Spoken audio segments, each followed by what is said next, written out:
Have you ever felt it? That prickling sensation on the back of your neck? That nagging, persistent feeling that something, somewhere, is about to go horribly, catastrophically wrong. It's not just you being a worrier. Oh no, it's an ancient and rather pointed metaphor known as the Sword of Damocles. It's the perfect phrase for that peculiar human condition of enjoying immense power or great fortune, all while being acutely aware that it could all be snatched away in a heartbeat. Imagine being handed the keys to a fabulous mansion, only to be told the foundations are made of shortbread and a rainstorm is forecast. That's the general idea. The phrase itself conjures a wonderfully vivid image, doesn't it? A single gleaming sword, suspended by the thinnest of threads, a single horsehair to be precise, directly above one's head. It's the ultimate party pooper.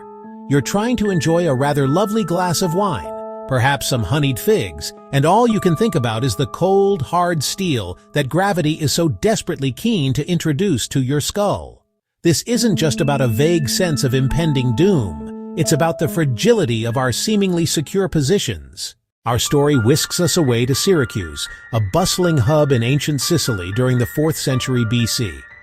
Here reigned a tyrant named Dionysius II. Now, being a tyrant wasn't all conquering and decreeing. It was also a rather stressful business. Dionysius was fabulously wealthy and monumentally powerful, but he was also, quite understandably, a tad paranoid. He lived in a fortress surrounded by guards and trusted almost no one. He was like a unicyclist on a tightrope during an earthquake. Among his court was a fellow named Damocles. Damocles was a professional flatterer, a sycophant of the highest order. He constantly told Dionysius how lucky he was. "Oh, your majesty, such power, such authority, what a magnificent feast. You must be the happiest man alive." Dionysius, weary of the praise with a theatrical sense of humor, decided to teach a lesson. "You find my life so enviable? Very well, trade places with me for a day." Damocles could hardly believe his luck. He practically tripped over his sandals in eagerness. Let us fast forward a few centuries, from our Sicilian dinner party to the dying days of the Roman Republic.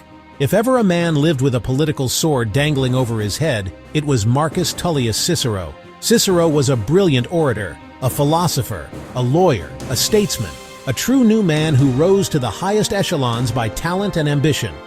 He loved the Republic with a passion. The problem? He lived in an age of giants. Pompey, Crassus, Julius Caesar. Caesar cast a long, menacing shadow over Rome.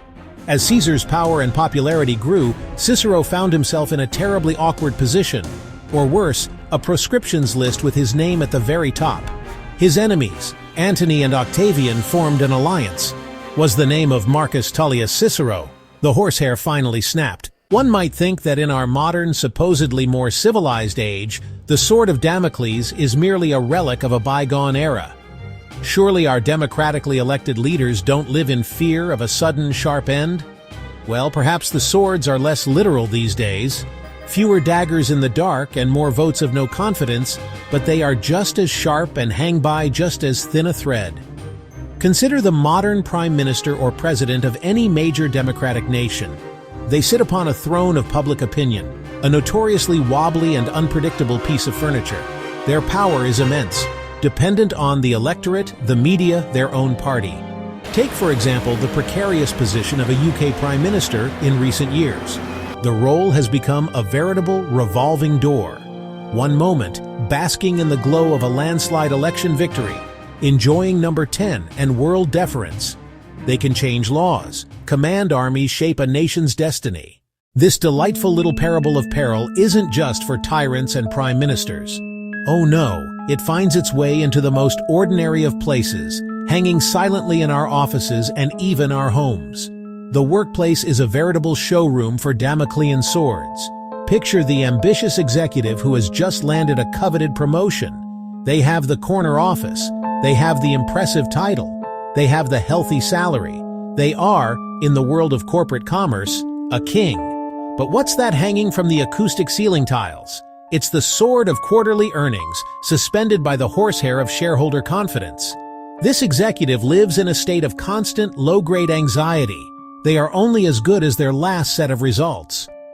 A single bad quarter, a missed target, A successful campaign by a competitor can see their position become instantly untenable. And what of our personal lives? The sword of Damocles can make a surprisingly frequent appearance in our relationships. Consider a partnership where one person holds a secret that would shatter the other's trust. So we have established that life is positively littered with metaphorical sharp objects hanging by a thread. What then is a sensible person to do? Must we all live in a state of perpetual cranium-craning anxiety? Not at all. The first and most crucial step in avoiding the fate of Damocles is to develop a keen eye for horsehair.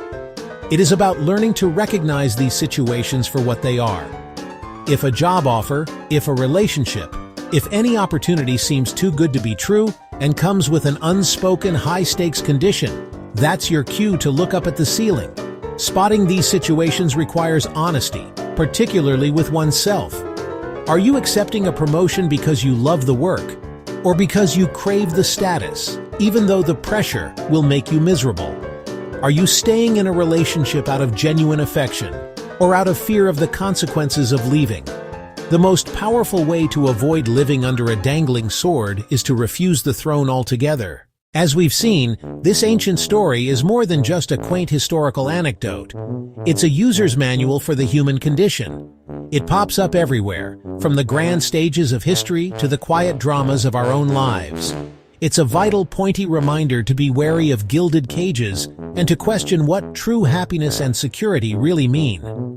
To wrap it all up with a little memorable flourish, allow me to offer a modern, slightly less elegant take on the whole affair.